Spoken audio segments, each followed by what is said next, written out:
Do you want to know how to make homemade potato bread? Look at that. Delicious. Just frying in the pan with the bacon and the egg.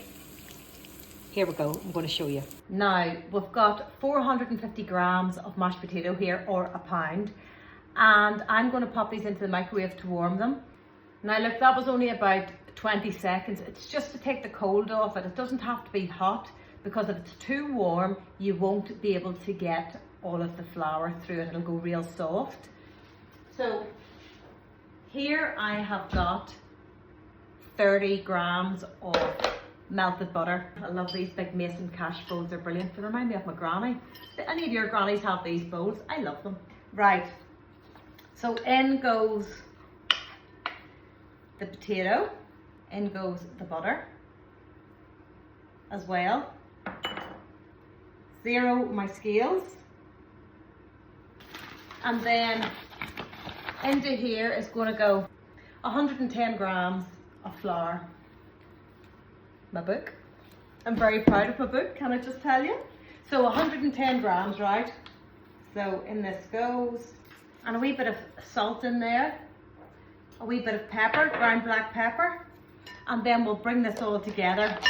And I'm just going to use this wonderful thing here and just mash it all together like that, or use a fork, a spoon, whatever, but this is just very handy actually.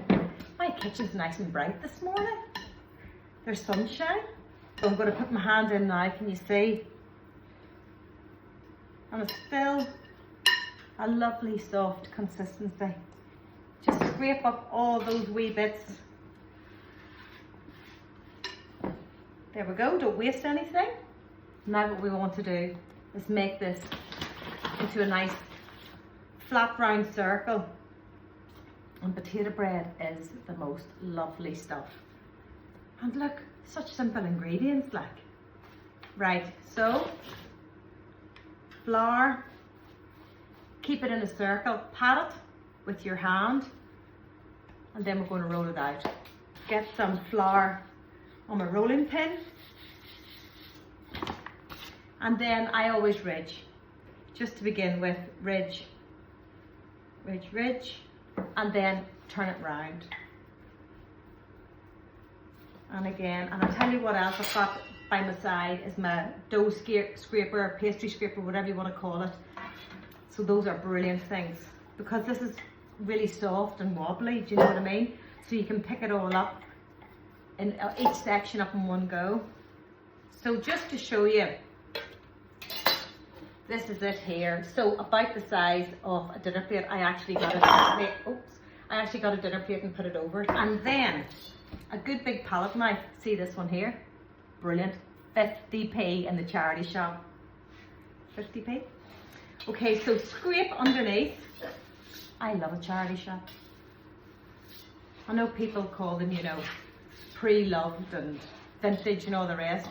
Where I come from, they're charity shops. Okay, now what we're going to do is just go down and cut it into fours, and then I'm going to do it probably in eighths like that. So can you see? So they are soft, okay. We're going to cook them off now. There we are, right? Have to go down like this. But a really good hot pan, right? And we're going to put a wee sprinkle of flour in there as well. So, a bit of flour over the bottom. Then we'll put our potato bread in. Now I'm just going to turn that down a wee bit there. And just round the pan. So I put mine in like a clock face, right? Because then I know which one to turn next. I should just point out as well at this time that if you see anything in my kitchen untoward, like laundry hanging out, or boys walking through, or if you hear footsteps above, it's because this is how I live. This is real TikTok. I'm not putting anything on here at all. I'm just showing you exactly how it is with me. So I would say a couple of minutes on each side, just until your potato bread's got that lovely, bit like the soda farms we did the other day. It's just got that lovely brown rustic crust on it. So look, I have put a bit of baking parchment over my wire rack, and then whenever these are ready I can just pop them straight on. So I'm using my non-stick. Let's see. Potato bread. Do you know what? Where I grew up in County Tyrone, and there was the most brilliant bakery in our local town, Knocknacloy, and it was Wright's Bakery. And Wright's Bakery did the best of everything homemade. Potato bread, soda farms, wheaten bread, lovely stuff. Right. Oh, these are lovely, look.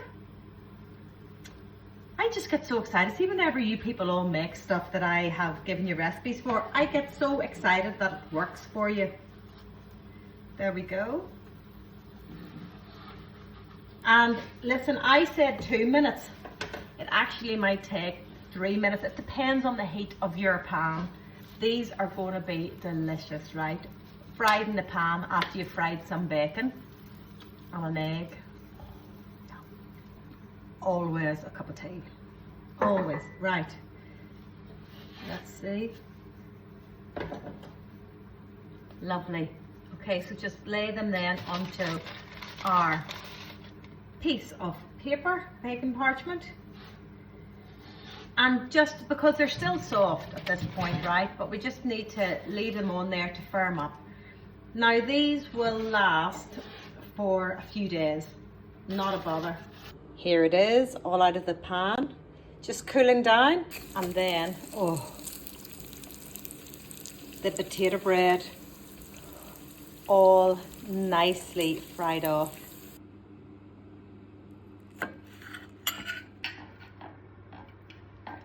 Look how soft it is in the middle of the potato bread.